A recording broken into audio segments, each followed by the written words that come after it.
Minister Dante. Come on, Minister. Come to the microphone and act like I don't know you. Tell us about yourself and we'll get into the rules. Come on, sir. You got the microphone. All right, can you guys hear me now? Yes, sir. All right, so those of you that don't know me, I am Dante Fortson, known to some of you guys as Minister Dante. Started doing Christian apologetics back when I was 17, just kind of in high school sort of thing, and then I continued on. Some of you guys have been around since 2009 when I really got heavy into it, and I was traveling in the circles of L.A. Marzulli, Rob Skiba, Steve Quayle, Chuck Missler before he passed, Grant Jeffrey. As a lot of you guys heard the conversations that I was having over the last decade or so. And a lot of that changed when I started talking about the history of Israel. A lot of those guys warned me not to touch Israel. And that's something I can say from inside of those circles. They didn't want me to touch the history of who true Israel was. And so once I started doing that, a lot of them backed away. I had over 30,000 followers or subscribers at the time, and that dropped down to about 5,000. And so I started to rebuild. So yeah, that's pretty much my background. You guys can see all my research. I just share what I find on blackhistoryinthebible.com and my YouTube channel. Okay, and we're so glad to have you. All right, I'm gonna read a little bit of stuff. We're gonna try to definitely keep it respectful. I ask a few things that I think y'all do have that ability, but I do not want anyone to unmute their microphones. We're gonna save the questions for last. I'm gonna try to see if I can pull some in, if y'all don't mind, even from the audience, that I can pop them up on the screen as we go later on in. But in the beginning, we're gonna have some opening statements, and with the opening statements, those are gonna be 12 minutes each. And there'll be a 10-minute rebuttal after that. In the second round of rebuttals, those will be 8 minutes each. And in the third round will be 8 minutes. And there'll be a 10-minute cross-examined section that y'all can, bring your questions out and whatever you've heard from the other individual. Each person has prepared several questions. I believe both of y'all have some questions for each other. Due to the time constraint, the maximum amount of time to answer the question will be 1 minute. Maybe we can go to 90 seconds. I don't have a timer up, but I'll be fair. Sister E, the timer. You can, others, when I say begin, I'll hit my timer with a mouth of 2 or 3 witnesses. Some other people can have timers also. And we'll try to be fair with that. We're asking you to try not to go over 1 minute, maybe 90 seconds when you deal with certain things. Once you go over the 1 minute mark, you will hear the sound of the buzzer. We'll let you know specifically that you're over and you should begin to be wrapping up your last statement. No foul language, no talking about nobody mama, no disrespect, what somebody look like, ad hominems, anything of that nature. If you can't say it in a daycare with kindergarten kids, we don't want to say it right here. Amen. And who want to go first? I'm going to say that. I know what Sister E said. I know what we discussed. Who wants to go first? He can go first. He challenged me. Let him go first. Very good. Thank you, sir. Thank you, sir. I didn't want, because if I would have said that, they were like, all right, Berean, you already started. Come on, Vocab Malone. You have the floor. And hold on, let me get here, because I don't want Sister E saying I'm being extra with it. Let me get the timer out. And you got, if you want to share a screen or something, you have 12 minutes beginning right now, sir. All right, thank you. 2 Peter chapter 2, verses 1 through 3 reads, "But false prophets also arose among the people, just as there will be false teachers among you, who will secretly bring in destructive heresies, even denying the master who bought them, bringing upon themselves swift destruction. And many will follow their sensuality, and because of them the way of the truth will be blasphemed. And in their greed they will exploit you with false words." Notice the 3 times the word false was used here. Pseudo-prophetess, false prophets. Pseudo-didaskalos, false teachers. Plastos logos, false words. Now let me tell you a tale about a modern day false teacher who made false prophecies and uttered false words. Harold Camping. Popular radio host Harold Camping predicted Judgment Day was September 6, 1994. It failed. He revised it to September 29th and then yet again to October 2nd. None of those dates worked out. In 2005, Camping predicted the rapture would happen on May 21st, 2011, culminating in the final destruction on October 21st. Camping's predictions were everywhere. stickers, signs, radio, news, media. I personally saw vehicle wraparounds, billboards announcing the date, but the days came and went. Camping suffered a stroke in June and went to semi-retired status by October of that year. Camping later admitted he was wrong and his critics had been right, even saying his date setting had been, quote, sinful. He even recognized Jesus' warnings, like in Mark 13:32, quote, concerning that day or that hour no one knows, were legit and to be heeded. Camping's media ministry, Family Radio, suffered massive losses after his multiple failed predictions, and Camping himself died December 2013. Camping's life is a disturbing and harrowing tale of a seemingly well-meaning man who started off teaching simple Bible study lessons at his local church and wound up becoming a notorious false prophet, much like Dante Fortson. True, Fortson is not as explicit and forthright, some may even say honest, as Camping was, but unless he repents of his false teaching, like Camping before him, Fortson deserves to be marked off as a false teacher and viewed via the lens of Matthew 7:15. Beware false prophets who come to you in sheep's clothing, but inwardly are ravenous wolves. Here's why I say that. Firstly, it's important to remember that Mr. Fortson touts himself as an excellent Bible teacher, especially in the area of eschatology. Hear this promo for Dante's 2010 book, As the Days of Noah Were, subtitled The Sons of God in the Coming Apocalypse. The blurb says it, quote, is a must-have for anyone that is serious about studying end times Bible prophecy.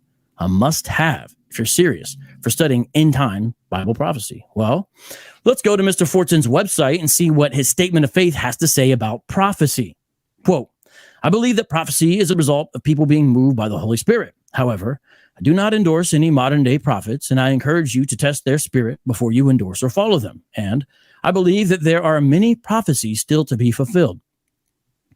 Let's take a look at that first statement. I do not endorse any modern day prophets. This is the key to Dante Fortson's downfall, because he may not endorse any modern day prophets, but he certainly does endorse modern day false prophets. Who? The gentlemen who run the end of the world ministry, sometimes called Teo. The gentlemen at Teo are clearly false prophets, probably worse than Mr. Fortson himself, and yet he continually appears on their platforms and interviews them. When he interviews them, he'll ask them a question about prophecy. After they respond, Dante will say, excellent response, or that's a great answer. The men at Teo are bolder than Dante in their predictions, whereas Mr. Fortson often tries to get by on prophesying via innuendo and caveat, and is therefore sometimes trickier to pin down. It's a little easier for the average person to understand the false claims of Teo. Mr. Fortson knows about Teo's tendency to jump the gun, and he exploits them for it. He lets them fill in the blanks he intentionally leaves open, agrees with what they express, but allows himself just enough wiggle room for what the CIA calls plausible deniability. It's like with John Gotti. Gotti ran the Gambino crime family from 85 to 98.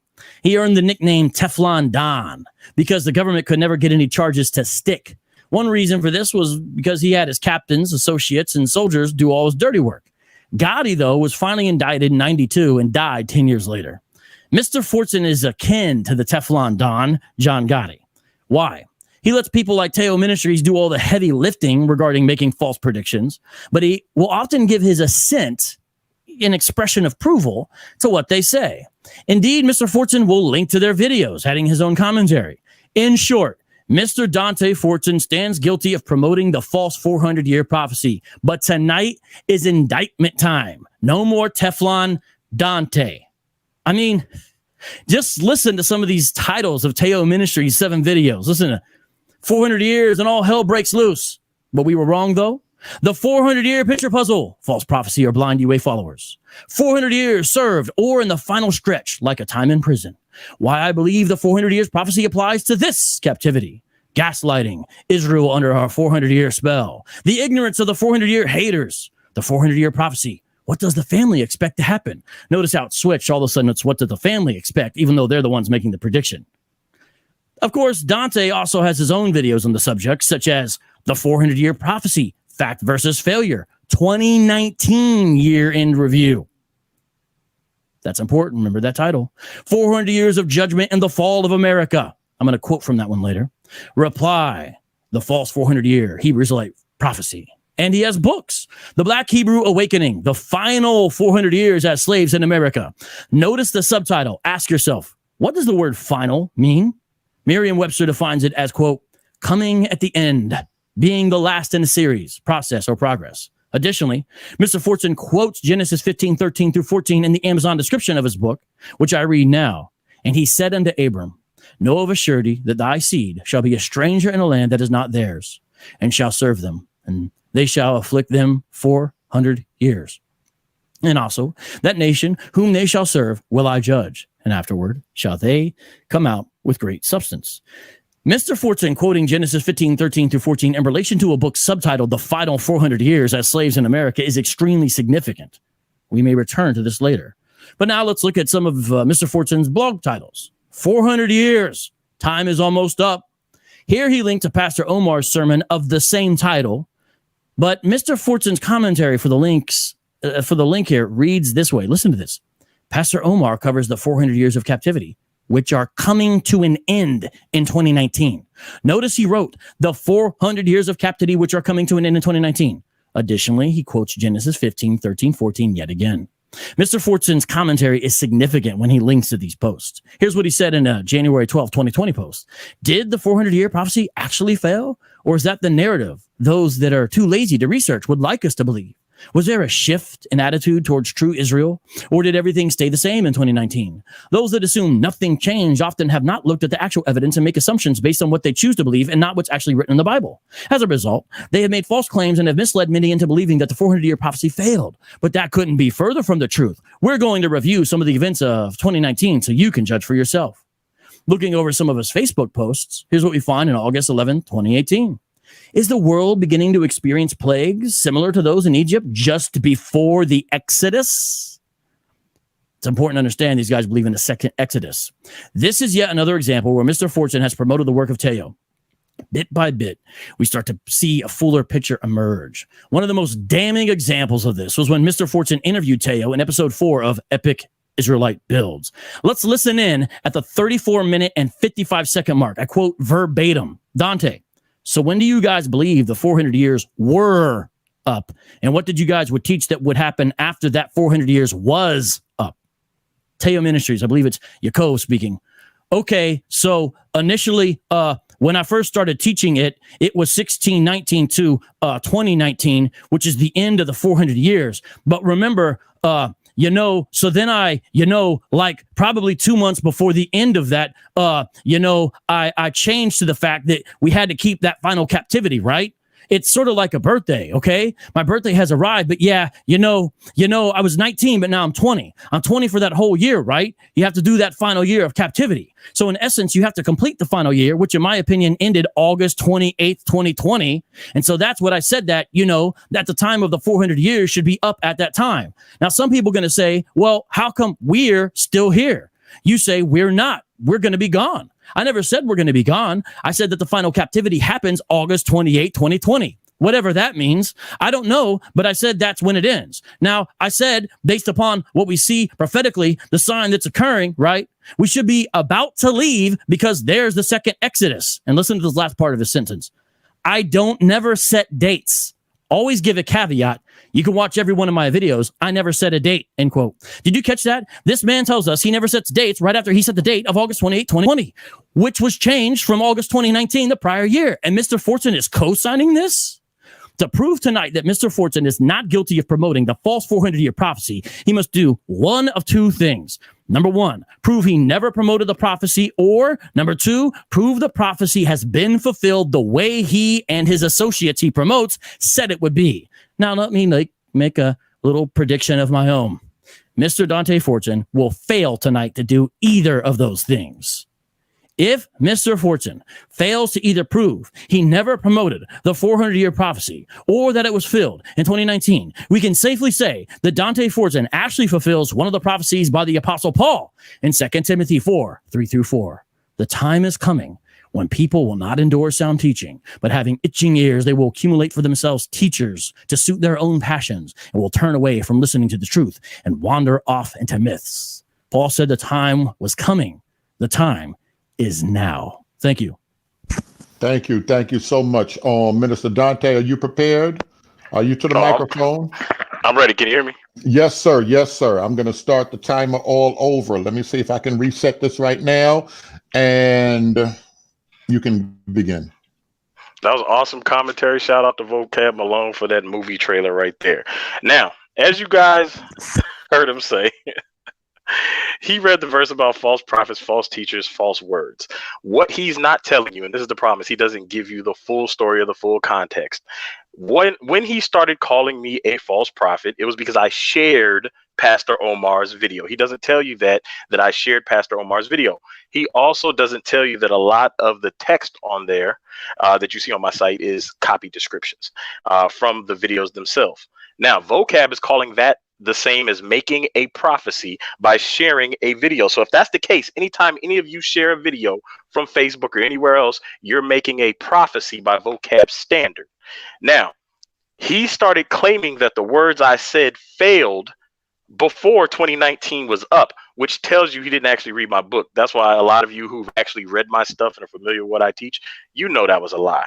Now, Vocab consistently lies about what I believe. Teo Ministries has been consistent in what they teach. Now, I can't speak for Teo Ministries, but notice how that's what Vocab kept talking about. Teo Ministries, not Dante Fortson did. He claims that I let Teo Ministries make prophecies, and I allow Teo Ministries to say what they say. Teo Ministries are grown men. They can speak for themselves, but Vocab does what he always does. He drags other people into it. He dragged in Harold Camping, John Gotti. He tagged in Teo Ministries, but I do like the name Teflon Dante. I might keep that. So anyway, I said that to say this. All of this nonsense right now is a distraction. Vocab Malone wants to distract everybody from the fact that his racist friends, Jeff Durbin and James White, attacked Bishop Eric Mason, and Vocab won't stand up for him. So what does he do? He turns around and he goes at Brother Muhammad for saying that Eric Mason took white Jewish money. What does Damon Richardson do? They go after Berean. Nobody's going after these white guys that attacked Bishop Eric Mason. But who stood up for Bishop Eric Mason? Myself and Pastor Kelly Richardson. And that probably bothers Vocab. Now, this discussion can't be had without first establishing who true Israel is. And I think that's part of the problem. Vocab never wants to talk about who true Israel is. Well, you can't figure out who to apply the prophecies to unless you figure out who true Israel is. So I'm going to be giving you guys a ton of evidence and a ton of sources, which you can find on blackhistoryinthebible.com. They will be posted afterwards. They will be in the post that's up there right now for the debate. I will add them to the bottom underneath the video. So now, I know you guys think I might be going off topic with this, but I just wanted to bring attention to the fact that this is all a distraction, and the only reason he wanted to debate me was to take his eyes off of that. So now, who are the true Israelites? This is important because the urban apologists have tried to control the information. They want to tell you what to think. They want to tell you what to read. They want to tell you what not to read. They want to avoid the conversation at all costs. And in order to do that, they've been putting out a lot of disinformation. They've been putting out a lot of contradictory information. For example, you will see Vocab Malone refer to his European friend as a Jew. But the other day on Berean's channel, you heard Vocab Malone tell you that the true Jews or the true Israel are the people who believe in Christ. So if that's the case, why can't everybody call themselves a Jew? You will see that Nefertiti said that the real Jews are European and that they were on the west coast of Africa. But then you will see Damon Richardson say that the Jews in Africa were proselytes and converts, not the real deal. But then you will hear Eric Mason say that no white people were involved in the writing of the Bible. So now we have contradictory information coming out from the urban apologetics community about who the true Israelites are. So how can they then determine whether or not the prophecy fits those who were scattered by the transatlantic slave trade? And that's just part of my problem with all of this. Now, I want to address something else. Vocab Malone has shown himself to be a consistent liar. That's why I'm telling everybody right now to fact check everything I say, fact check everything Vocab says tonight. I'm going to give you guys sources so you can fact check all of this stuff yourself. So now, what the urban apologists don't want you to understand is that they are not united. They don't even agree on this subject.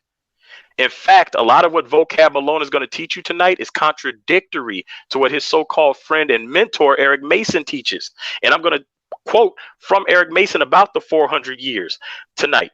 I'm going to quote from Eric Mason about who wrote the Bible. I'm going to quote from Eric Mason about white people asking us for information concerning our beliefs.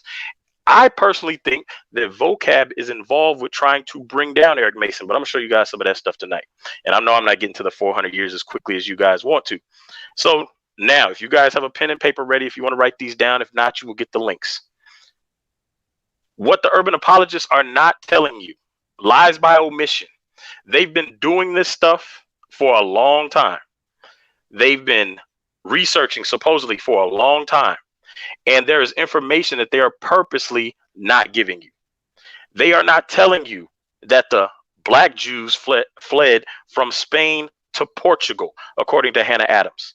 They are not telling you that they were expelled from Spain, went into Portugal, and then got expelled from Portugal and sent into West Africa.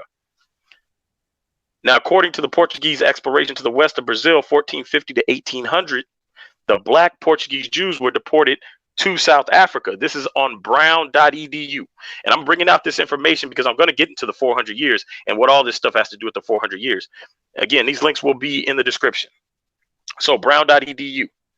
In 1774, there's a map, an African map that you can find at yale.edu. One of the co-authors on this map was Emmanuel Bowen, the same person that made the 1747 map that they claim they debunked. And this map from Yale says the Jews were in Africa.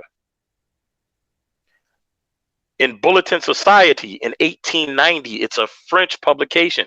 It says that the tribes of Israel were in West Africa, and it specifically refers to Judah in West Africa. And yet you will see the urban apologists such as Nefertiti and Damon Richardson telling you that they said they weren't in there, and then when they got caught lying, then they admitted that they were there, and then they started saying they were Europeans. Vogt hasn't called out any of these lies. In fact, he shared Nefertiti's video after she got called out on her lies. And if you go in the comments section, you will see that people started to timestamp those lies. So while he's calling me a false prophet for sharing Pastor Omar's video, he's not telling you that he shared Nefertiti's video after she had been caught in multiple lies. And then her video received more thumbs down and thumbs up, and he doubled down and continued to share this lie that the Jews were not in West Africa. So now, in 1877, you have the Jews of Spain and Portugal in the Inquisition by Princeton Theological Seminary. This says the black Jews were stripped naked and left on the west coast of Africa. In 1882, The Earth and Its Inhabitants by Princeton Theological Seminary. It says that Widda or Judah in West Africa was called that because the people were living there were known to be Jews. And they referred to it as the farm because they were taking so many slaves from what they call the farm or Judah or Widda and bringing them across the ocean. And again, I'm going to tie all this together. 1784 Hibernian Magazine from the New York Public Library. It says the Portuguese Jews are black. But Nefertiti was teaching that the Portuguese Jews are white Europeans, and Vocab didn't call that out. Instead, he kept sharing the video, pushing the lie that these Portuguese Jews were Europeans. In 1969, Henry Kissinger, in a letter to the president, calls the Igbo the wandering Jews of Africa, West Africa. Some of you know about the Slave Voyages database from Emory University, Cambridge, and a bunch of other places that got together and started putting together these slave names. And you know, if you go through there, you can check the names and see that some of them have the names of God, such as Yah. You can see that many of them are Igbo, or it's pronounced Hebrew to some people. You can see all of this stuff cataloged throughout history. And when we come back around to me, I'm going to read you guys something from Cambridge University Press. But the fact is, we know that the 400 years applies to us because we've done the research. Vocab isn't going to share any of his links with you. I challenge you guys to ask Vocab for his sources of everything he's about to say tonight. I'm going to point out every time he misrepresents my position. And as you guys saw, he attacked Teo Ministries.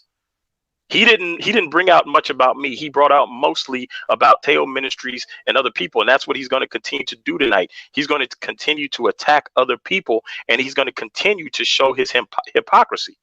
So I'm going to go ahead and let Vocab have the mic back early, because that's really all I have to say as far as the introduction. All right, thank you so much. You heard that, Vocab. We're going to stop that there, just short of 10 minutes. Vocab, are you ready? Let me unmute you. Wait a minute. Where's the thing here? You're a little low. Are you talking to us or you're? Yeah. Okay. My bad. Yeah, I got it. Yes, sir. Yeah. Okay. You said you want me to go now? Is that what you said? No. He was a little short. So he said he was gonna yield the time over to you. The rest. Oh, you're all right. You ready? Well, yeah. This would be my first rebuttal, though, right? That's correct. Yes, sir. Yeah. Okay. How much time do I have on this one? This one's 8 minutes. Okay. Thank you. Well, let me just make sure. Is it 8 or 10? I don't want them to come back and jump on me. 10 minutes. I'm sorry. First one is 10. The second one's 8.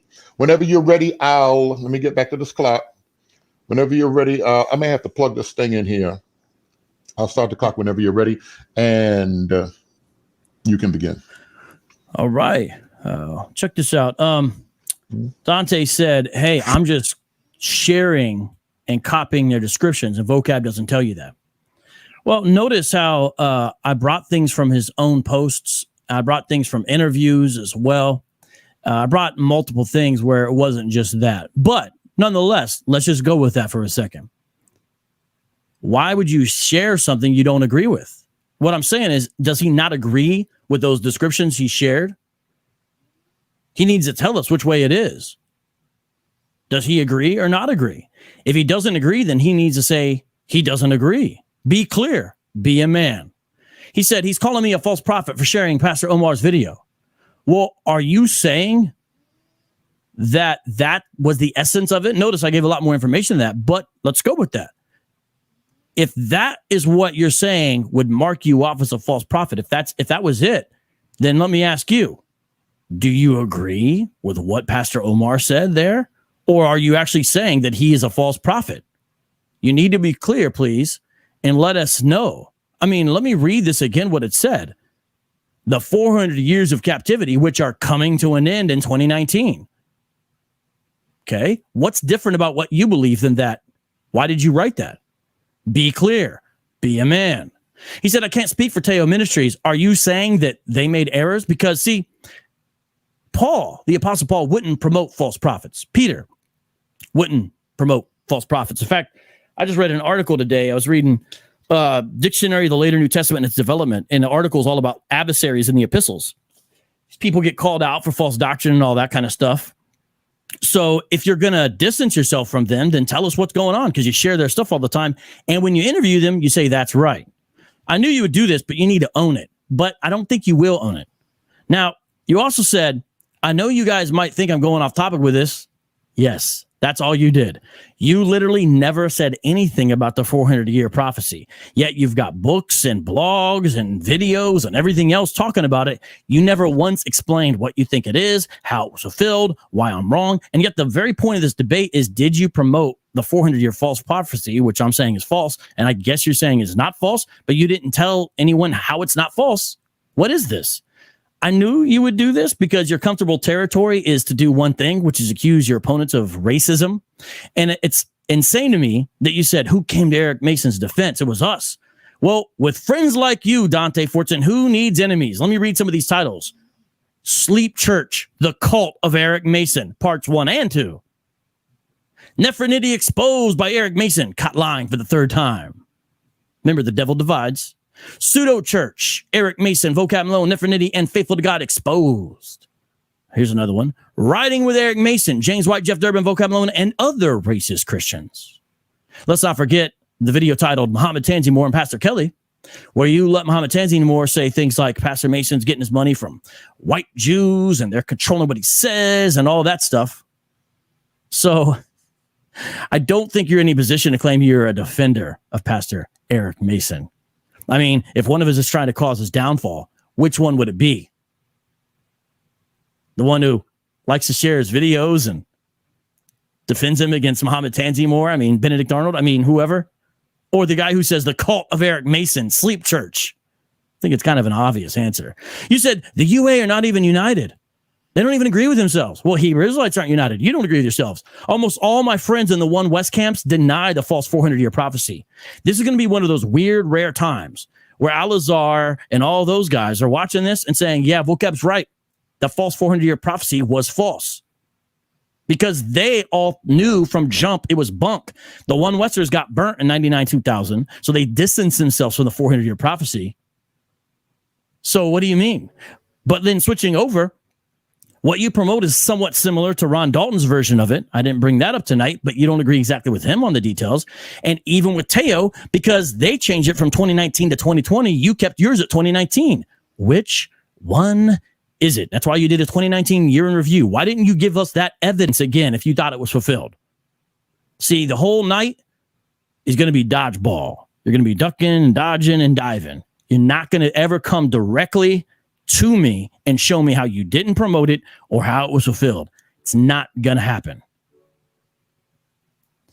You said, I know I'm not getting to the 400 years as quickly as you guys might wish. That's the only really correct thing you said in your statement. You never got to it. You never got to it. And lastly, you said he can go first since he challenged me. Well, on July 23rd, 2019, you actually challenged me to debate and saying I would never do it. And yet here we are. Now, we've got a little bit of time here. And what I want to do is go directly to one of your blog posts. Since I knew you would run from the information I presented, even though it's from you, let's look at this June 19th, 2018 article called The Final Juneteenth. All descendants of the transatlantic slave trade need to read this. The final Juneteenth. You're saying there's not going to be any more Juneteenths left. Yet there's still Juneteenths happening. Here's how you begin it. If the following is just a coincidence, we're effed. And you put the asterisk so you didn't actually say the word, but that was kind of interesting. Now check this out. It has to be more than a coincidence that a 400-year curse was pronounced on Israel to be enslaved and taken to a strange land in slave ships. It has to be more than a coincidence that the 13th Amendment was allowed slavery to continue in America for 400 years, aligning with Bible prophecy. It has to be more than a coincidence that Trump signed off on a panel to recognize our 400 years in this country. It has to be more than a coincidence that Jeff Sessions wants black people researching our identity to be investigated. It has to be more than a coincidence that the census now wants to ask black people about our racial origin, which will probably be used to round up the awakened. It has to be more than a coincidence that the internet is allowing our people to uncover parts of our history that link back to the Hebrews in the Bible. It has to be more than a coincidence that the 400-year curse pronounced on Israel in sometime in 2019. These are your words. Stick by them. Check this out. If these observations are more than a coincidence, then it means someone bigger, is out there watching. But not only watching, he cared enough to warn us in advance and leave us specific instructions on how to put an end to all this evil when the time is right. We have reached our limit, so the time has to be right because we don't have any other options. Listen to this. I'm going to continue on reading this article. We literally have one promise that was made to our ancestors. Out of all history and religions that I've studied, I've only found one solid promise made specifically to our people. I didn't fully understand the implications of some of these promises until the last year or so, but now was the time to call in that promise. Many of us suspect that not only are we Hebrews, but everything we're experiencing from slavery to segregation is what we're seeing now happen by design and is referred to in the Bible as the time of Jacob's trouble. And then you quote Jeremiah 37. Then you go on and have some bullet points, and here's what one of them reads. Many of us strongly believe the curse ends in 2019. And then you follow that up by saying, we need to spend as much time as possible waking up our people over the next year. Then you ask the question, how did our people end up in this situation? And one thing you say under that section is, we're coming to the end of the last cycle. You said this. As you go on down the article, it's a rather long article. I'm reading parts. I encourage everyone to read the whole thing. I already gave the title, so I'm not afraid of everyone reading the whole thing. The key to the second coming of the Messiah has always been and will always be us.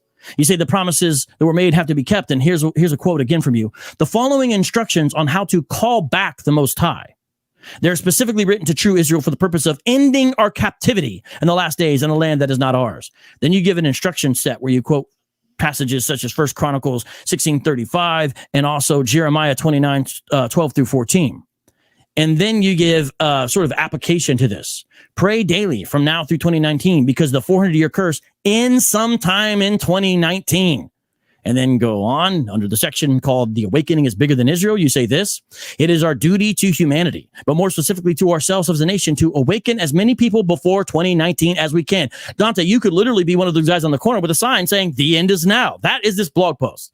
Let me read this where it says my final thoughts. You say this: let's not get too caught up in the 2019 prophecy as far as expecting something immediate to happen.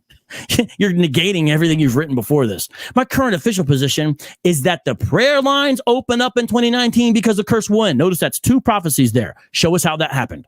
I'm not predicting a sudden outpouring of the wrath of God or an immediate return of Christ, although if you watch the Teo videos, that's exactly what they do. They try to show the 10 plagues are being fulfilled, therefore the Exodus is about to happen. I've watched all this stuff. Don't get your hopes up, you say, for that in 2019 and then be disappointed when 2020 arrives. That's exactly what happened to everybody. And then here's how you end. The only thing you should expect is that sometime in 2019, we can start calling out to the Most High again as a people. I'm going to end with another quote here. Jeremiah 23:16. This is what the Lord Almighty says. Do not listen to what the prophets are prophesying to you. They fill you with false hopes. They speak visions from their own minds, not from the mouth of the Lord. You gave people a false hope that the prophecy was going to come to pass in 2019. It did not. And therefore, Yahweh condemns you, saying, do not listen to what the prophets are prophesying to you. They fill you with false hope.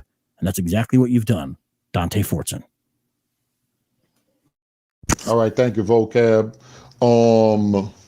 All right, Mr. Dante. One thing, as I'm looking through the comment section, a lot of people are saying stare back. Make sure we get over here to this 400 years. Let's bring some receipt. Let's bring some proof. Let's try to explain some of these things. Oh, Mr. Dante, I'm gonna give it over to you. Let me reset this thing here. You can hear me, right, sir? I'm gonna unmute you in a second.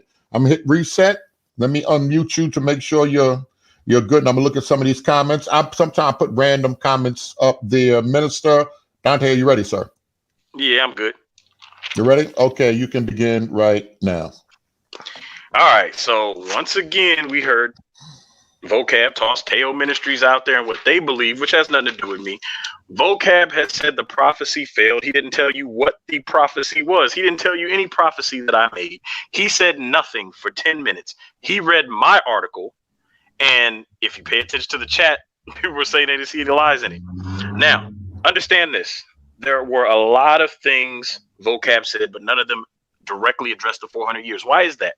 It's because Vocab either knows what I believe, and Vocab is quoted out of my book before in relation to the 400 years, and he's lying to you and pretending like he doesn't know, or he really doesn't know, which is why he won't say anything specific I lied about, which is why when he keeps talking, he reverts over to Teo. He's waiting for me to say what I believe about the 400 years so he can respond. And because I didn't say anything, he now has nothing to respond to as far as what I teach about the 400 years. He said out of his own mouth when he was reading it, I didn't expect anything to happen. So what is he saying failed? I said that the curse would end. And I'm going to tell you guys about that curse in just a second. I want to reply to a couple other things he said. He said that why am I sharing stuff I don't agree with? Now, if we're going to go by that same logic, when he shared that Nephi video that said that these people were Europeans, why didn't he share the Pastor Mason video that said Europeans had nothing to do with the writing of the Bible? It tells you he does not believe black people had anything to do with the writing of the Bible, which is the exact opposite of Eric Mason, which goes back to their doctrine not being consistent. He does not give you the timeline in which these things happened. I shared Pastor Omar's video long before my book came out, and I announced my official position on the 400 years. Those of you who have been listening to me and those of you who have read my stuff know my official position on the 400 years. Vocab just read it. So there's really nothing for me to say about it. Vocab just read it. He read my expectations for the 400 years, and he read my exact words for the 400 years. Now, he says the devil divides. Go back and look at Vocab's last appearance on here. He immediately came in and told Muhammad that the Israelites would use him and throw him away. And yet we see that's what's happening with Brother Berean and Damon Richardson and everybody coming in Brother Berean. We see that's what's happening to Brother Muhammad. Vocab came on there to throw him away. In fact, it was after Muhammad finished telling us the story about how the church threw him away. Now, that video he talked about riding with Eric Mason, that was the Eric Mason defense video in which I said I'm going to stand with Eric Mason against Vocab's racist white friends, Jeff Durbin and James White. So I just wanted to correct that right there. He says, I let Mohammed Tanzimur say things about Eric Mason. Mohammed Tanzimur is a grown man, and this is the problem. Vocab has that white savior, white superiority, white supremacy complex where he feels he can stop a black man from saying something. This is why he referred to it as me letting Muhammad talk. So now that Vocab has told you what Teo Ministries has said, he's told you what everybody else believes besides me, he needs to make it clear what it is he thinks I believe about this 400 years. So now let's go ahead and start addressing some of these 400 years. First, let's talk about the fact that Israel was prophesied to go into slavery or captivity. They were prophesied to be led captive into all nations. So this is something that you'll find in the Eurocentric Christian church that they don't want to talk about. They will tell you Israel was scattered into all nations, but they won't tell you why Israel was scattered into all nations. Israel was cursed for worshiping other gods. That's important. Israel was cursed. So when Vocab keeps bringing up this failed curse or this failed prophecy, he's not putting everything in context, kind of like he did with that 10 minutes. He didn't put anything in context for you. So now Israel is cursed to go into slavery because they worshiped other gods. Now we have a timing of everything that was supposed to happen. If we go to, let me see if I can find it here for you guys right here. We have the timing in the Old Testament. In Jeremiah 29:14, we see that Israel was going to be carried away captive. We know in Luke 21:24, we're given a timeline where Christ says, ye shall be led captive into all nations. So we know that there has to be a worldwide captivity, led captive into all nations after the time of Christ. Find me in history at any point another nation at all that has a worldwide captivity, a worldwide slavery. Again, this is Luke 21:24 and Jeremiah 29:14, both prophesy this. Now, later on, Vocab is, well, he's probably not even going to talk about it because he doesn't really know the history. A lot of Israelites use Deuteronomy 28:68. They talk about the slavery on ships. Now, that would be one thing for Vocab to say we're taken out of context if that only occurred in one place. In Zephaniah 3:10, it talks about the daughter of his dispersed coming back from across the waters of Ethiopia. In the KJV, it says the rivers of Ethiopia, but it talks about them coming across the sea on ships. If you do some research, the Atlantic Ocean was formerly named the Ethiopian Ocean. If you accept the current modern day of or land of Israel as the place from which these people were at the time, then the land of Ethiopia has to be towards Africa somewhere. So now there's people coming in ships to take Israel into slavery or captivity. Isaiah 11:11 gives us a list of African places these people are gathered from. This is important because Vocab wants you to believe that none of these people were black and none of these curses applied to us, and therefore no curse was lifted because the curse didn't apply to us. And that's why the background is important as to who Israel is, which is why he doesn't want to have this debate. Zephaniah 3:10 talks about it. And again, Isaiah 18:1-7 talks about America coming across this, or let's say, woe unto the nation with the outspread wings. I don't want to get sidetracked to America, but Google or even YouTube search how many pastors, white pastors, European pastors, believe that America is the daughter of Babylon, aka Mystery Babylon. That's important because when we get into prophecy, what does the prophecy tell us? It tells us that Israel dwells with the daughter of Babylon. Well, how did they get there with the daughter of Babylon? They were taken captive in slave ships. It tells us to come out of Mystery Babylon. Again, important. Why would we have to come out of a nation if we weren't there? It tells us later on, we'll get deeper into this as we get further into addressing the 400 years. It tells us that the Most High is going to free us from the land of our captivity. Unless Vocab can show me those European Jews still living in the land of their captivity, then he has to find somebody else that prophecy fits. Because right now, after the time of Christ, the only 400-year captivity to happen was the enslavement of our people. The only worldwide slavery to happen was that of Israel from the west coast of Africa. The only people still currently living in the land of their captivity are those enslaved by the transatlantic slave trade. So unless you can show me that the history applies to anyone else, then you have to sit back and say, okay, first we have to figure out who this history applies to, but you can't say the curse failed if you don't even know what the curse is. So I would like Vocab to tell us exactly what he thinks the curse is, because I've explained exactly what I think the curse is, and I'll give you the verses on my next reply. But I want Vocab to tell us exactly what he believes I said the curse is, and please tell us how it has failed if he doesn't even know which people to apply it to. Okay, that's it. You're yielding the rest of the time, correct, brother? Yeah, go ahead. Okay. Vocab, you heard everything, correct? I'm gonna unmute you in 1 second. Let me reset this. I might have to plug this in. Are you there, Vocab? Yes, sir. Okay, you're ready. Now, how much time is this one? This is 8, I believe. 8, sir. 8 minutes. Correct me if I'm wrong, Sister D. This is 8 minutes. All right. Ready? Yes, and sir. You can begin now. All right. When you look over everything I brought out from the first 2 rounds, I brought out a number of things that Mr. Fortson himself did say would happen in 2019. I knew he would most of the time try to throw Teo Ministries under the bus and disassociate himself with Pastor Omar. But let's look now at only the things he directly said, not even the things that he promoted. Although I don't think that a real teacher would promote false teachers. So let's look what he said specifically from the blogs I've already read. And I gave the titles every time. That means they're all sourced, because all you got to do is put in the title and you found it. What it's not, he said it's not the return of Christ. So that's the one thing he told us it was not. Okay, we understand that. Now, what it is: Judgment and the Fall of America. That is actually the title. 400 years in Judgment and the Fall of America. It seems like he's saying there will be judgment in the fall of America, isn't he? That's exactly what Teo tries to prove in their stuff.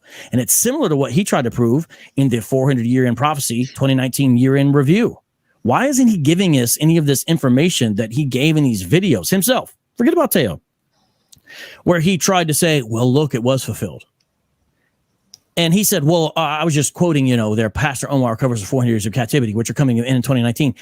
Yet he himself said with his own pen, the 400-year curse pronounced on Israel comes sometime in 2019. So why is he acting like what Pastor Omar said is different? He literally said in his own blog, which I read to you, the 400-year curse pronounced on Israel sometime in 2019. It's literally the same thing.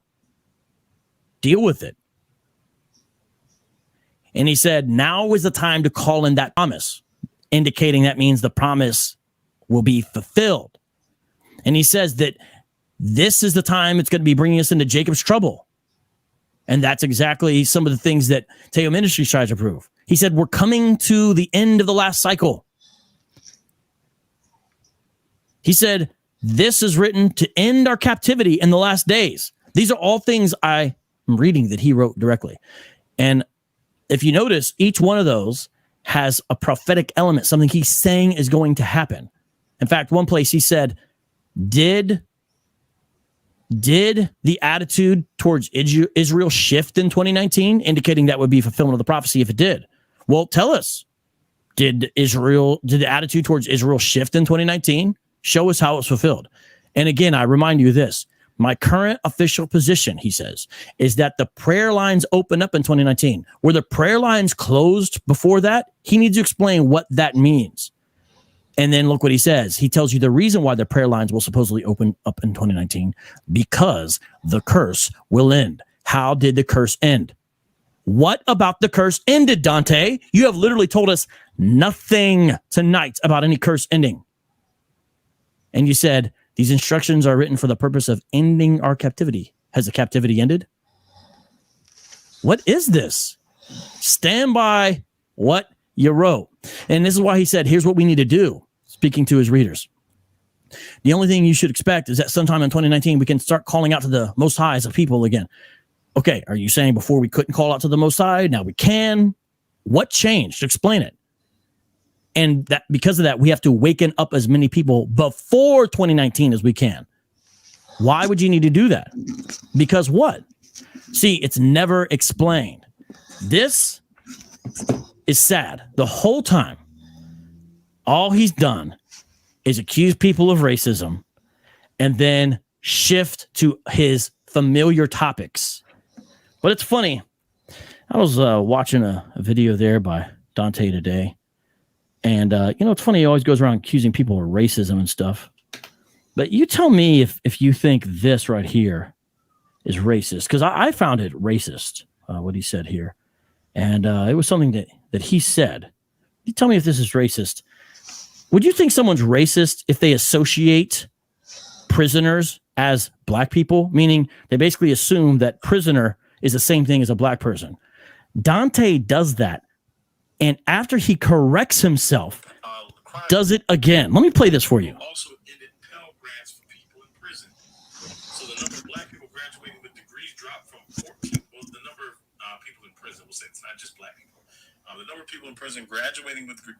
You guys hear that? Could you hear that? It was a little low. Ended Pell Grants for people in prison. So the number of black people graduating with degrees dropped from 14. Well, the number of people in prison, we'll say it's not just black people. The number of people in prison. So he corrects himself because he literally equated prisoners with black people. That sounds racist. And then a few seconds later, he literally does the same thing again. Listen. Stripped. Black people leave prison uneducated. They have a felony record, which makes it hard for them to get employment. Now he's talking about Pell Grant restrictions by Biden and saying, therefore, it's hard to get educated. And he corrected himself the first time after doing it, which is clearly a racist mistake. Yet then does it again because everyone's leaving prison.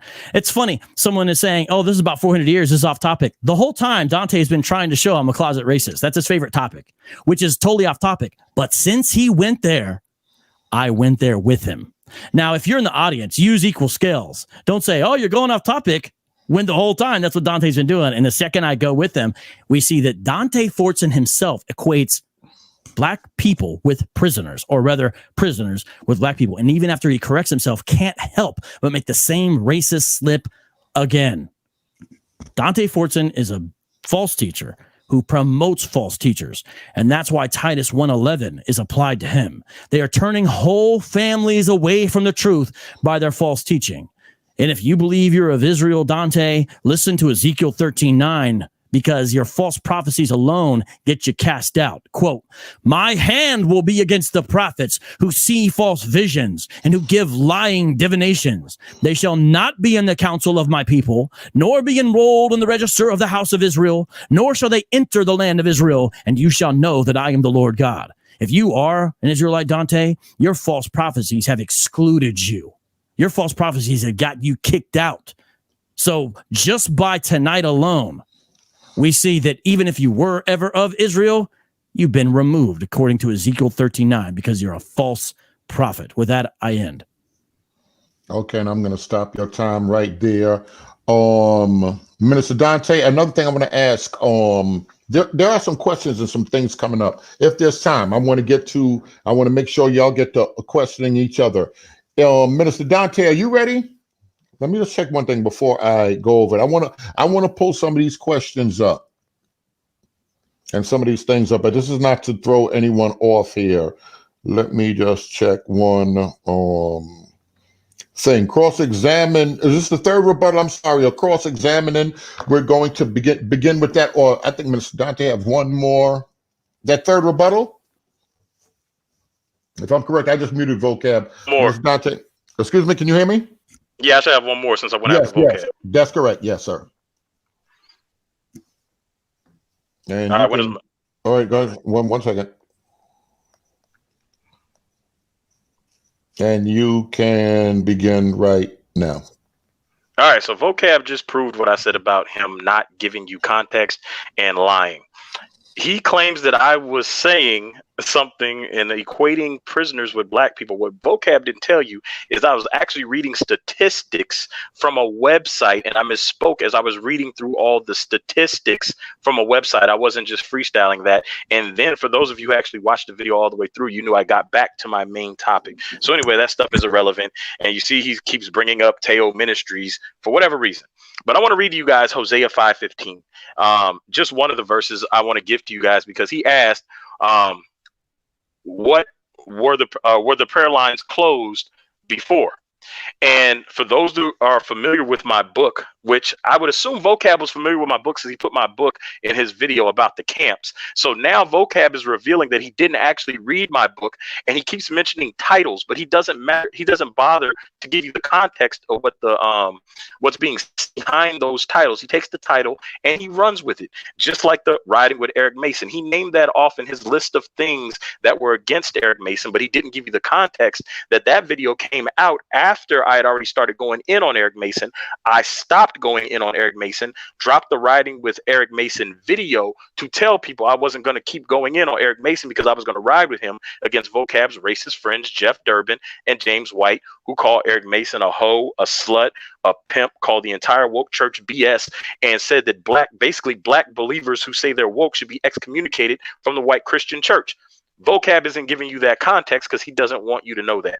So now, to answer his question about the prayer lines being cut off, one of the verses that I showed in my book, and I've mentioned before, was Hosea 5:15, where God says, I will go and return to my place till they acknowledge their offense.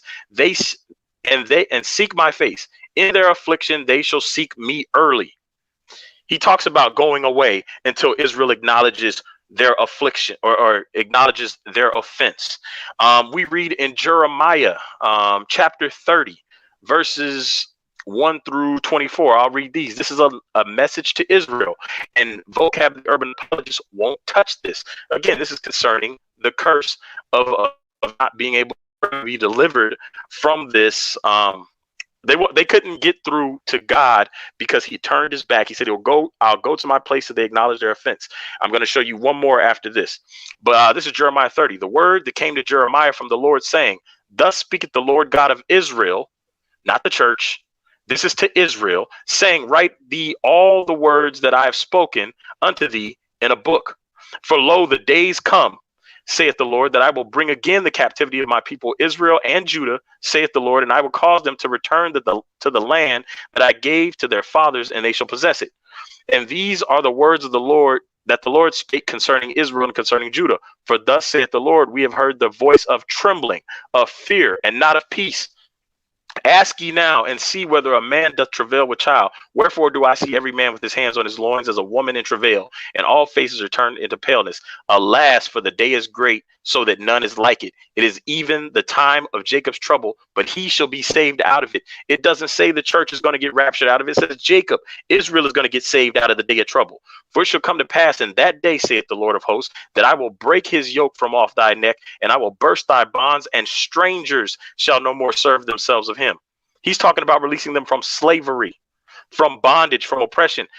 Now, if anybody knows anything about the history of slavery, you will know that the slave catchers became prisoners, the plantations became prison, and they started a system of mass incarceration. And you had the vagrancy laws that were some of the first laws to pop up because the slaves that were released didn't have any money and didn't have anywhere to go. And according to the 13th Amendment, you can legally put people back into slavery for committing a crime. So they purposely wrote crimes in order to have people put back into slavery. And we still see the mass slavery system in effect in America right in front of our face, but they disguise it as incarceration and they justify it by saying you broke the law. So the curse is still under effect. But when COVID happened and people went inside, they started releasing prisoners. Now, that's one of the prophecies. I'll come back to it. But anyway, we'll go back to Jeremiah chapter 30, verse 9. But they shall serve the Lord their God and David their king, whom I will raise up unto them. Therefore fear not, O my servant Jacob, saith the Lord, neither be dismayed, O Israel. For lo, I will save thee from afar, and thy seed from the land of their captivity.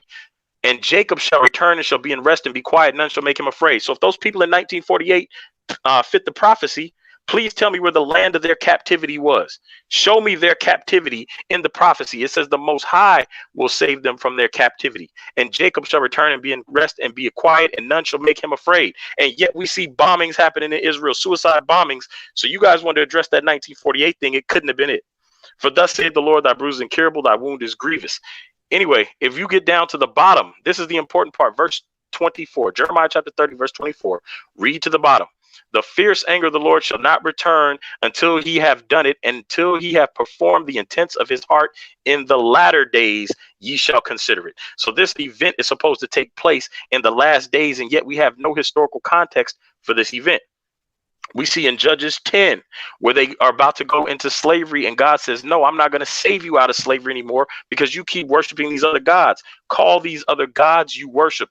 And so God stopped listening to Israel because he pronounced a curse on Israel. And this is the curse we tie to what happened to what was said to Abraham. Know of a surety, your people shall spend 400 years and the land is not theirs, and they will serve and oppress them. So, or enslave and oppress them. I'm paraphrasing there. But Genesis chapter, was it 13, 15? Let me make sure. But anyway, while I pull that up, the fact is we tie that to the 400-year captivity. Trump has made the 400-year captivity a point of interest by signing that paper.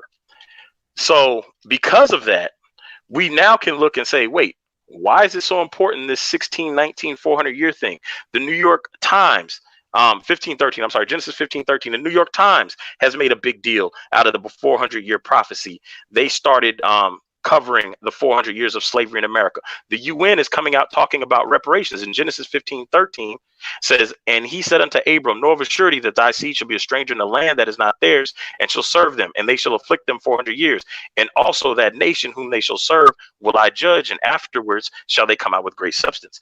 Vocab Malone and the rest of the urban apologists would have you believe that at the end of the 400 years, Trump and the UN and everybody else making a big deal about it is just a coincidence. Africa telling us to come back and offering us citizenship and land ownership when they could not before, or did not before, he wants you to believe it's just a coincidence. He wants you to believe the reparations talks are just a coincidence. He wants you to believe the world shutting down due to COVID just after the 400 years is coincidence. He wants you to believe the murder hornets were coincidence. The tornadoes were coincidence.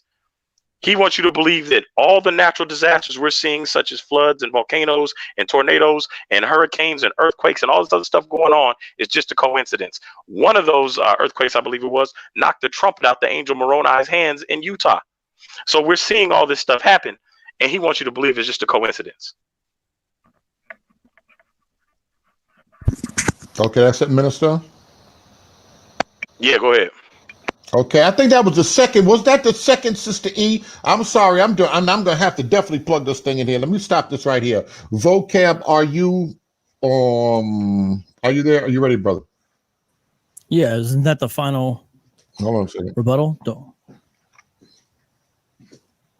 Let me see. Sister,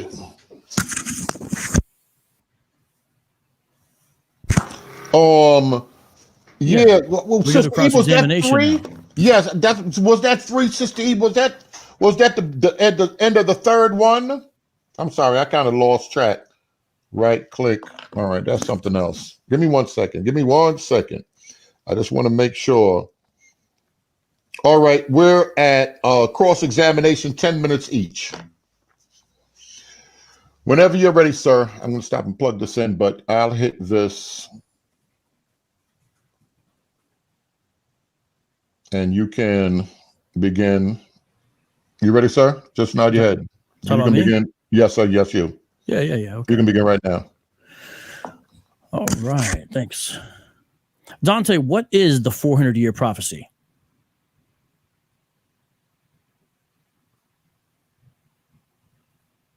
Is his mic muted?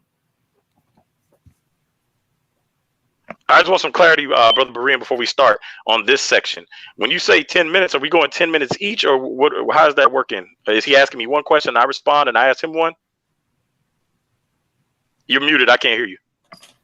I thought that's how y'all wanted to do it. You can go back and forth on a series. How do you want to? Go ahead. Could I read? I'll read it here. Each person has prepared several questions to ask one another. Due to time constraints, the maximum amount of time to answer a question will be 1 minute. Once you go over the 1 minute mark, you will hear the sound buzzer. I mean, these are from Debate Talk for you, so obviously you got your own adjustments.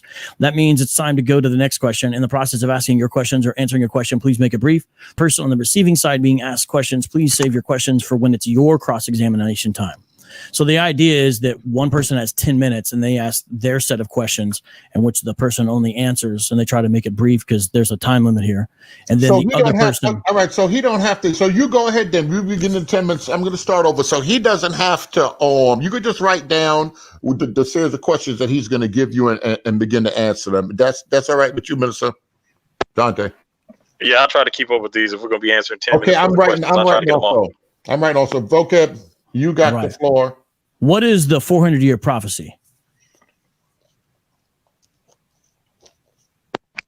I just read this from Genesis 15, chapters 13. I'm sorry, Genesis chapter 15, verses 13 through 14. Was that fulfilled during Israel's time in Egypt? Well, if we go to the Septuagint, since you like bringing up Teo Ministries, they showed on Brother Berean's channel the video. If you go to the Septuagint, it says that Israel spent 430 years between Canaan and Egypt, and it breaks down to 215 years in Canaan, 215 years in Egypt. Also, if you do the math strictly from the King James Version, you'll know that Joseph was in charge for part of that time, so they could not have been enslaved for a total of 400 years. And then we can also get into dual fulfillment. But you didn't ask me that. But no, is that a no? It was not fulfilled in Egypt. Thank you. Will it be fulfilled in this captivity in America? Many of us believe it will be fulfilled, and that we all believe different. When did it begin? Represent that, according to you, not everybody else, just Dante Fortson. When did the 400 years begin according to you? I agree with Dr. Eric Mason that it began in 1619 when the first African slaves arrived in Jamestown. I agree with Dr. Mason on that. When will the 400-year prophecy end if it began in 1619? Well, some of us believe that. Dante, what you believe, please. Let me be clear. Just what you believe. I don't care about other people here. Okay. I personally believe the curse part of it, where we could not call out to God because he said he wouldn't hear us. He was going to go back to his place until we acknowledged our offense. I believe that part where God was not going to listen to Israel for 400 years to fulfill the prophecy, I believe that part has been fulfilled. However, that's not my entire belief. All right. So what curses were lifted? I just told you. Part of the curse was him not listening to Israel for 400 years, which is why Israel's saying kumbaya. In their affliction, they will call out to me early. Does that mean in 2018, when you prayed to God, did he hear you, Dante? Again, I told you I didn't believe the curse would be lifted until 2019. Right. I believe that God hears us, but God was not going to intervene on the curse until after 19. He wasn't going to intervene at all until after 2019. I didn't set a date, but you started saying in August that it had failed, even though I never set August as a date, not once. Okay. On your program, did Teo say August? Again, I thought you didn't want me to answer what anybody else believes. Now you're asking about since you said you never said it. Be specific. How many times has Teo appeared? I don't recall Teo ever saying August 2019. Well, I guess you need to go back and listen. You need to go back and listen to your own program. Okay, so program I'll tell you what. Hold on, let me tell you what it is. 400 years of judgment, the fall of America. In there, they said it. I quoted in my opening statement. I'm not sure how you missed that. So they said that. Did you disagree with him when he said that? Because you indicated that was a good answer after he said that. Again, Teo's opinion, it was a good answer. He answered the question I asked him. Mm-hmm. So again, okay, so is Teo Ministries composed of false prophets? No, Teo Ministries isn't. They haven't made a single prophecy ever that I've heard. Then why did they switch it from 2019 to 2020? Again, they were trying to interpret to the best of their ability, which they always say. They lead with that disclaimer, and you like to leave out the context. Mm-hmm. They lead with the disclaimer that they are trying to interpret it to the best of their ability. They are not prophesying something. Be clear with that. Oh, yeah. When you set a date and say it's going to happen here and all that, I mean, you can go on and say you don't set dates or that you can add caveats. False prophets always do this because they're always afraid there's a part of them that might be wrong. That's why I have more respect for Harold Camping. At least he was a little more clear. So you're saying that, but I mentioned that a number of times. Okay, so do you believe there will be a second Exodus? There's already a second Exodus occurring, which you would know if you were paying attention. Oh, no. But you don't know much about Israelites. Dante Fortson, let me explain something. When I ask you therefore, you don't think this happened. No, let me explain something to you. I don't have to validate myself to you. No, you already answered it. Permission for nothing. You already answered. When I ask you a question, Dante, it's not because I'm unfamiliar with the answer. It's because I know exactly what the answer is. That's a good debating tactic. So I know exactly what the answer is. So the insult back is irrelevant because I'm leading you somewhere. There was no insult. You've fallen into every trap because you are a false prophet. There is no trap. I've given you the answer, and I've never prophesied anything. That makes you a liar. All right. So the second Exodus, the first Exodus, Israel went.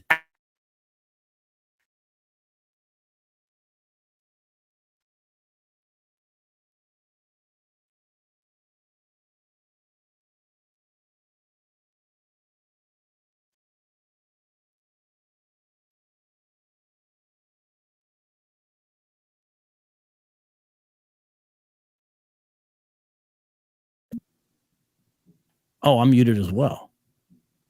Everybody's muted. What's going on?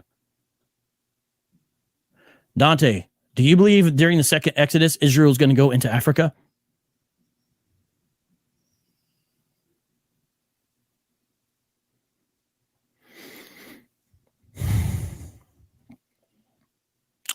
I don't know what's going on, y'all. I'm still muted, Brother Berean. You're still muted. I haven't heard anything you say, but I see your mouth moving. Oh, no, I'm sorry. Go ahead. You heard the question that he said. I said I gave him back 40 seconds because I said something about the hopefully they're okay. You hear his question? All right, can you repeat that one more time? Yes, sir. During the second Exodus, you believe that Israel is going to go into Africa, correct? I believe there's a possibility that Israel could go back into Africa, yes. Now, you said the second Exodus was already being fulfilled. In what way is being fulfilled? Isn't it being fulfilled by them going back into Africa? Isn't that what you said? First of all, if you pay attention to the first Exodus, it'll give you the blueprint for the second Exodus. The judgments happened while Israel was still in Egypt. And many of us see the current events happening right now as judgment leading up to a second Exodus. So yes, in that context, it is already in progress, according to my personal belief. Right, but you guys have indicated that the first Exodus may have happened in mass, but the second Exodus may happen drip by drip. So I know that you believe that. And here's what I'm saying. You said you guys. I have never indicated that. I've never said it. No, you I have not. Now I'm going to tell. Quote me word for word. Quote me word for word. This is the same trick you did with Cherry. You said, where did I ever say she was a closet lesbian? Even though you have a whole show called Sister Cherry Love LGBTQ. You try to do this. The fact is you have indicated that. And actually you just indicated it. So you said, when I just asked you a question, that the second Exodus is begun to be fulfilled. How is it begun to be fulfilled then? By what? How do you know it's begun to be fulfilled, the second Exodus? I just said it, but you don't listen. Judgments, what we believe are judgments, are occurring on America and other nations. COVID, we see locust swarms, we see famines happening, we see people being released from prisons, we see death all over, to the point that people aren't able to bury the bodies fast enough. We see all kinds of different things happening, and we see people exiting the United States already with money. We see the reparations conversation on the table, which is different from any other time in history, occurring all at the same time as what we call the awakening. Dante, all this stuff is not coincidence. Do you know the definition of Exodus? Give us the definition of Exodus, Vocab.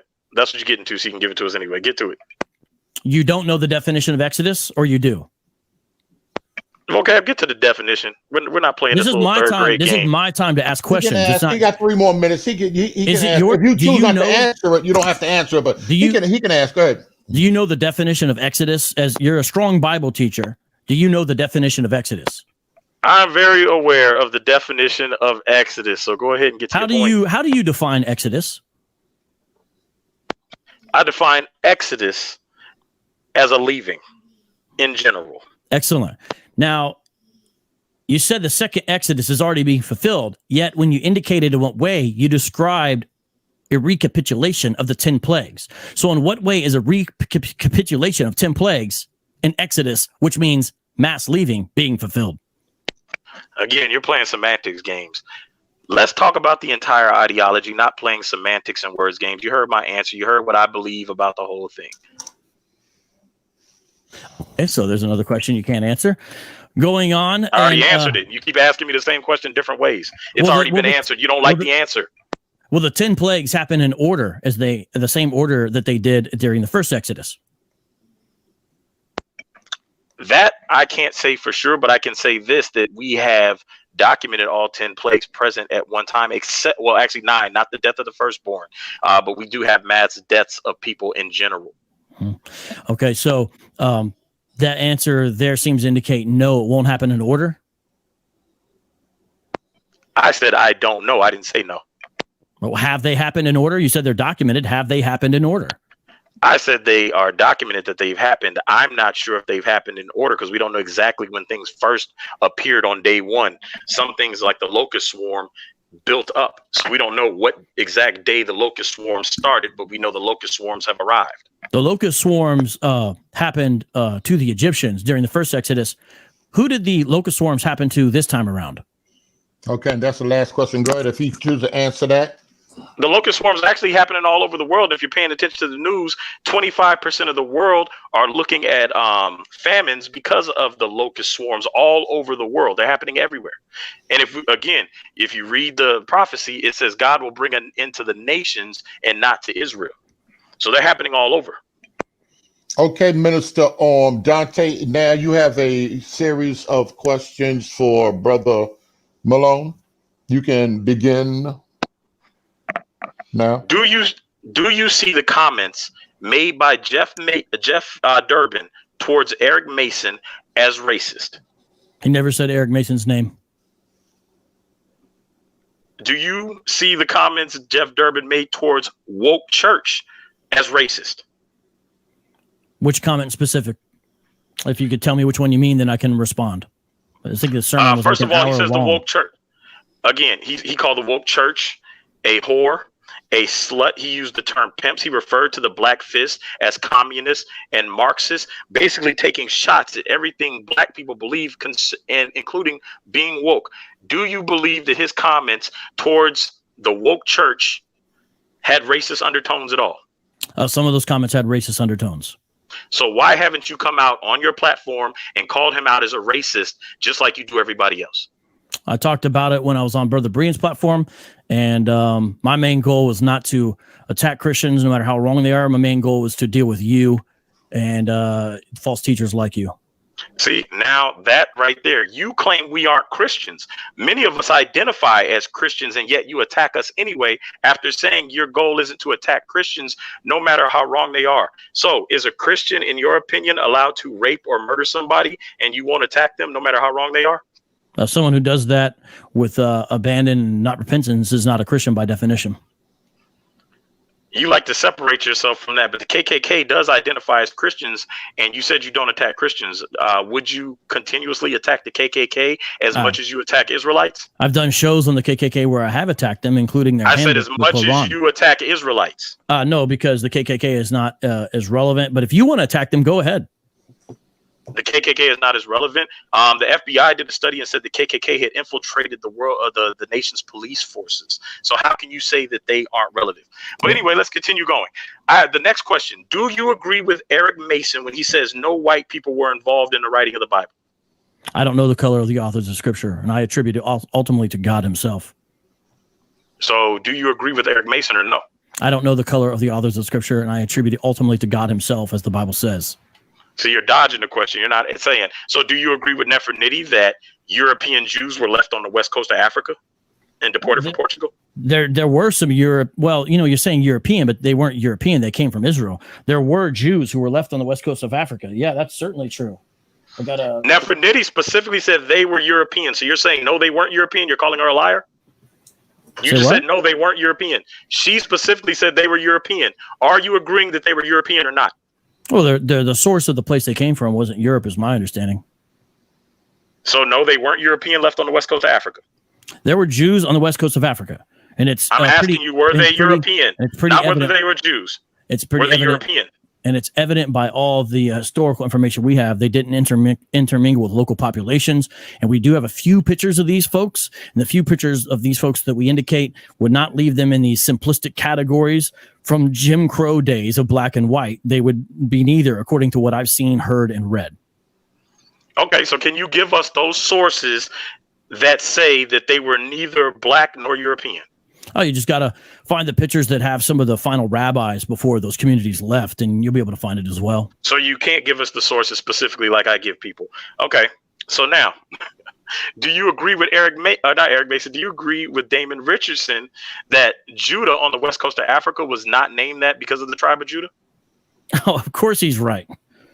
Is he? According Yeah. to the 1890 French document, that's not true. And according to other sources that I've given, I want you guys to go check those sources.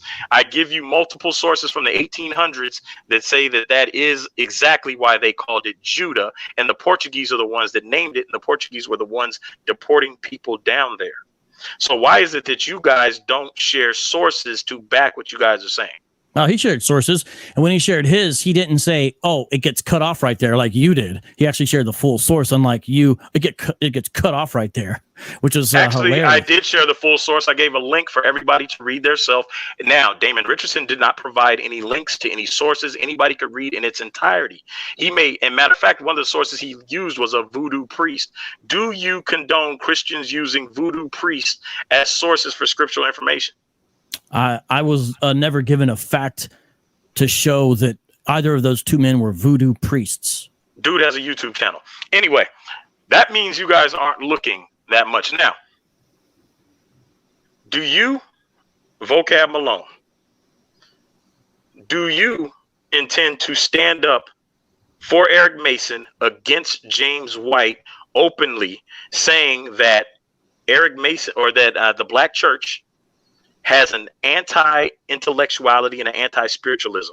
Do you plan to publicly correct James White on that? This is public. Yeah, that was horrible. But do you plan to use your platform to call him out by name? I've said some things about that before, yeah. But do you plan to do it unequivocally now that he is attacking woke church, which I assume you consider yourself to be part of and represent? It depends how a person defines woke church. That's the problem with the Jeff Durbin sermon, is he didn't really define who he was speaking of. And so you had this lump and people just had to fill in the blank. And, that was part of the problem. It's sort of sloppy there. It was a shame, really. And I'm not sure what any of this has to do with the 400-year prophecy that you can't defend. Well, here's the thing about the 400-year prophecy. The attacks on Israel are said to increase, which we talked about, but I'm not going to get sidetracked into that. Do you believe that there is a true nation of Israel on this planet right now? There's a new Israel. There's a spiritual Israel. Okay, if you believe that, then why is it okay for one of your European friends to call himself a Messianic Jew, and it's not okay for black people to identify as Israel? Why do you identify him a Jew if there's a new Israel? He bows the knee to Messiah. But what makes him a Jew if it's not lineage? Oh, well, you can still be ethnically a Jew. I mean, Galatians 3:28 doesn't say the category of Jew is erased, but we also see from Romans 9 through 11 that there's two senses of Jew which are met, or two senses of Israel that are met clearly. So we understand that all who are of Israel are not of Israel, but that doesn't mean that you erase the ethnic identity, that it disappears. Okay, so you can have ethnic Israel. What evidence do you have that they are ethnic, that the European Jews, which again, that's according to their own source, J-Post, I've posted it before and I have it again for you guys. According to their own source, they come from European women. What evidence do you have? What source do you have that says they are the original people of the book and not converts like Arthur Kessler says, and like some of the other people say? Well, fascinating thing about the Limba, fascinating thing about some of the Ethiopians, fascinating thing about the folks in Yemen, who, if you see them, clearly not white. Fascinating thing about some of the Jewish communities that came out of Iran and Iraq. Fascinating thing about them is they all look very different. And so do the Ashkenazi, and so do the Sephardic. Notice those aren't all European origin places. They share within each distinctive gene pool some interesting, distinctive genetic markers. It's a fascinating thing. They have people scattered all over who have things such as Cohen modal type, J haplogroup, all that kind of stuff. But again, that ain't got nothing to do with 400 years. Oh, it has everything to do with 400 years, because if they aren't the people, then we have to start looking at who are they and who are the real people. All this is tied together.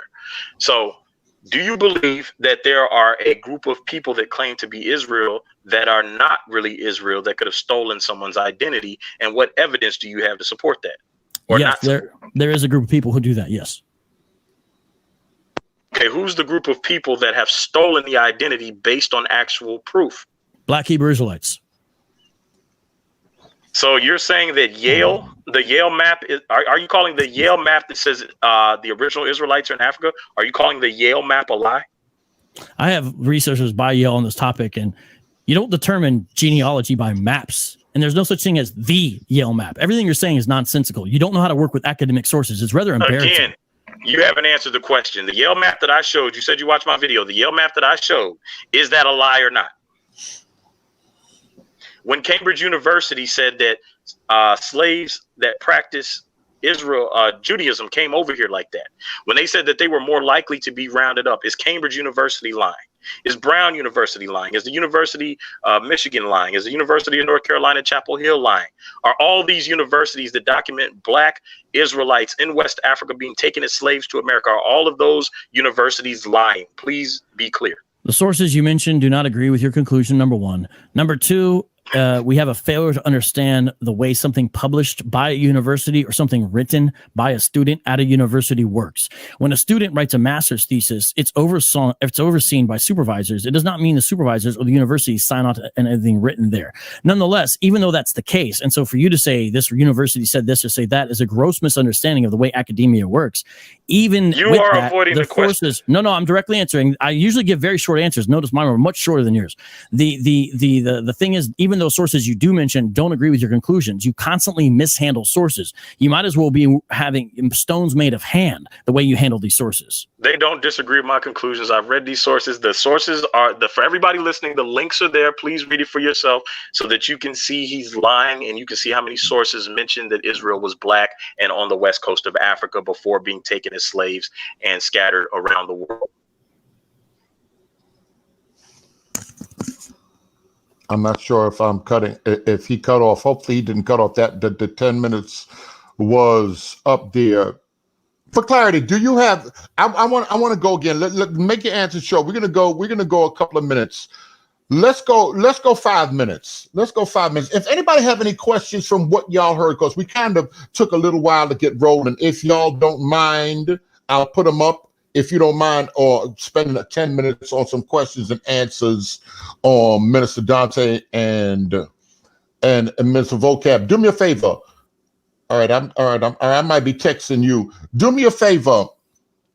Come to the microphone, Vocab. Is there any, just take a couple of minutes. Is there a last, in closing, a question or two that you'd like to bring out to Minister Dante? And I'm asking Mr. Dante the same thing.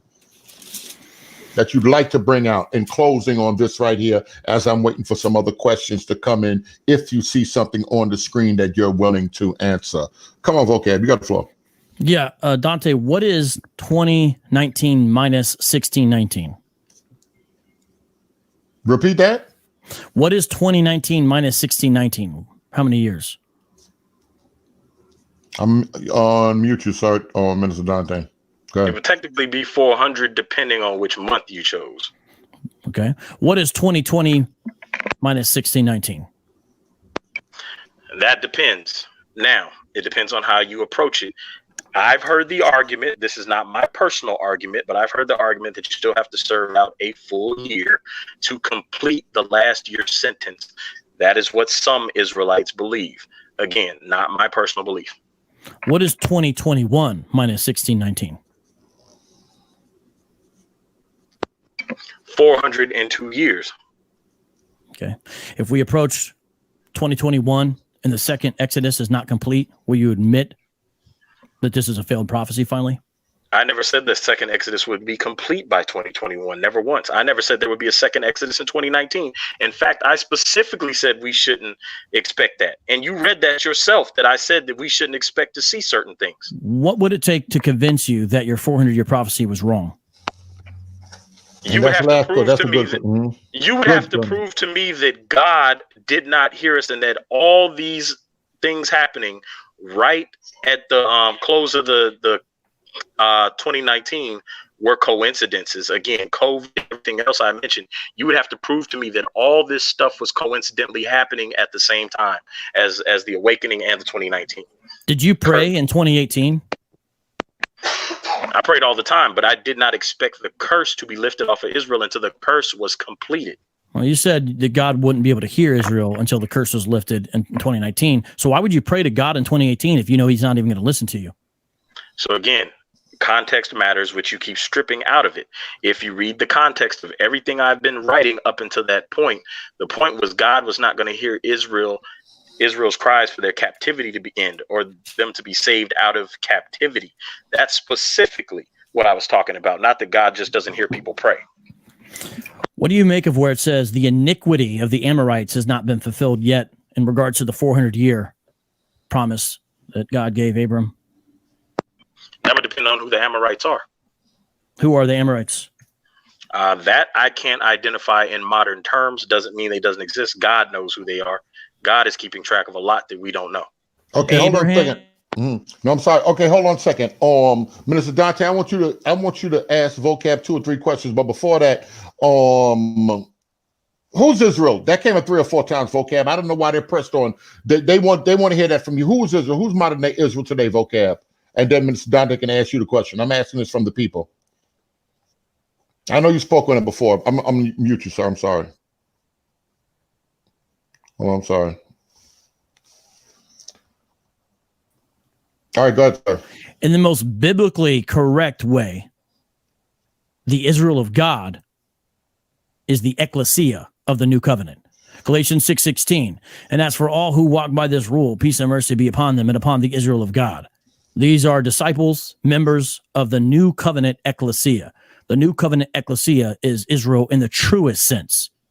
Ethnic Israel may be ethnic Israel, but they have already seen a fulfillment of the promises given to them through Jesus Christ. So we don't attach ourselves to Israel. We attach ourselves to the true Israelite, Jesus Christ. Amen. Okay, I'm gonna mute you now. No, I'm not gonna mute you, Minister Dante. Come on in closing with 2 or 3 questions that you may have pressing for Vocab Malone. You said there's an ethnic Israel, and you've accused black people of stealing their identity. What proof do you have that black people stole it versus them stealing it from black people? I didn't accuse black people of that. Don't lie. I asked you the question about the identity. Do you believe that there are people claiming to be Israelites that are not Israel that have stolen other people's identity? You said the black Hebrew Israelites. Yeah. So do you have any proof that not all Hebrew Israelites are? I never said black people, so don't lie. All right. So let's be more specific. Yes. Israelites, black Israelites, that as you call them, we call ourselves Israelites. We don't call ourselves black Hebrew Israelites. Your book says the black Hebrew awakening. Again, I just said we didn't call ourselves black Hebrew Israelites. So again, like I was saying, do you have any proof that we stole anything from them and that our identity wasn't stolen from us? Well, we have another issue here. Not all people who claim to be Hebrew Israelites are black. So that's not what I'm asking you. Everybody who rolls with the doctrine, whether one West or non-one West, is guilty of the same thing. Yeah. Prove that we stole it. You're making that we stole it. Prove that we stole it. Oh, you've just appropriated something yourself that's not yours. Meanwhile, a lot of you are left prove out that of it's not ours. How can you prove that it's not ours? Prove that we appropriated, because history tells us we're not the ones appropriating culture. The people appropriated culture, and we know on the paintings, and we know that based on all of history. So prove that we're the ones appropriating something and not that it was stolen from us. You're not offering proof. You're giving opinion. Well, show us the sources. I'll be down to debate you on this topic. If you want to debate on this topic, I'll challenge you right now to debate you on this topic. I just want to see the sources. You will not win. I mean, we have another topic here, and you're asking about something else. But here's what I'll say. No, I'm asking you who the true people are, and you won't answer it. I'm down. I already answered, because the true people of God is not based upon ethnicity. It's not based on genetics. But you said there is an ethnic on Israel. Jesus. We're asking you about the true people. Okay, Dante, they are not. I didn't say true people of God. I didn't say true people of God. I said who's ethnic Israel. I'm asking who's ethnic Israel. I'm not asking who the true people of God are. Who is ethnic Israel? If you notice, I earlier mentioned communities in South Africa, the Limba. I mentioned communities in Iran. I mentioned communities in Iraq, the Baghdadi Jews, most of whom have left. I mentioned communities in Spain, in that area, the Sephardic Jews. I mentioned communities that came out of Eastern Europe, the Ashkenazi. I mentioned Jews and Israelites from all over the globe who look various different ways. It's not a black or white world. It's all right, so here's the question. Here's the question then. Are you telling us right now that Jacob's 12 sons were 12 different nations of people that did not look alike to each other? Because they only came from 4 different women, and 2 of which were sisters. Are you saying that Jacob physically had all those people in all those communities you're referring to? That's a great question for someone who believes in the 12 tribes chart, not me, who understands population shift. I don't believe in the 12 tribes chart. Well, the question you asked, because you don't understand what's going on, the question you asked is relevant to someone who holds the area. You just named a bunch of communities in a bunch of different locations, and I'm asking you, did all those communities come from Jacob, and did they always look like that? Show me a family that looks like that with all those different communities coming from one man.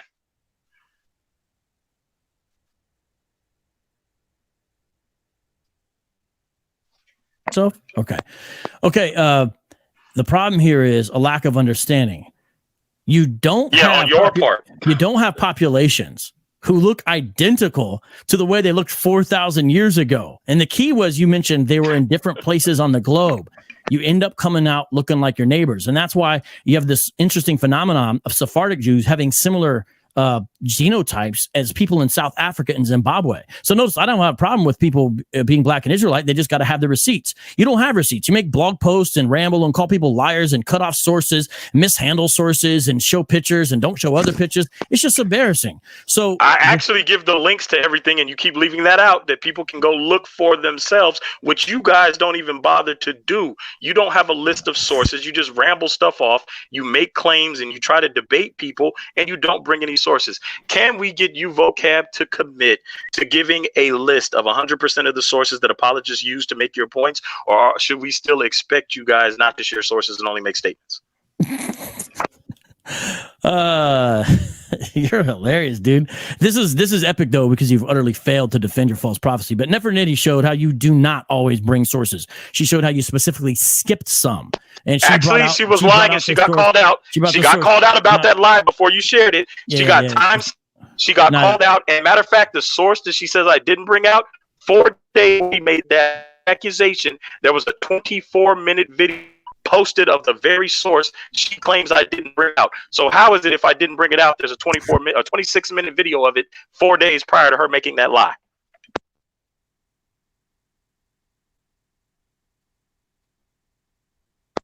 What, nothing to say? 4 days before? 4 days? She missed 4 days worth of video? Come on now. All right, I'm breaking up. Hopefully y'all can hear me. All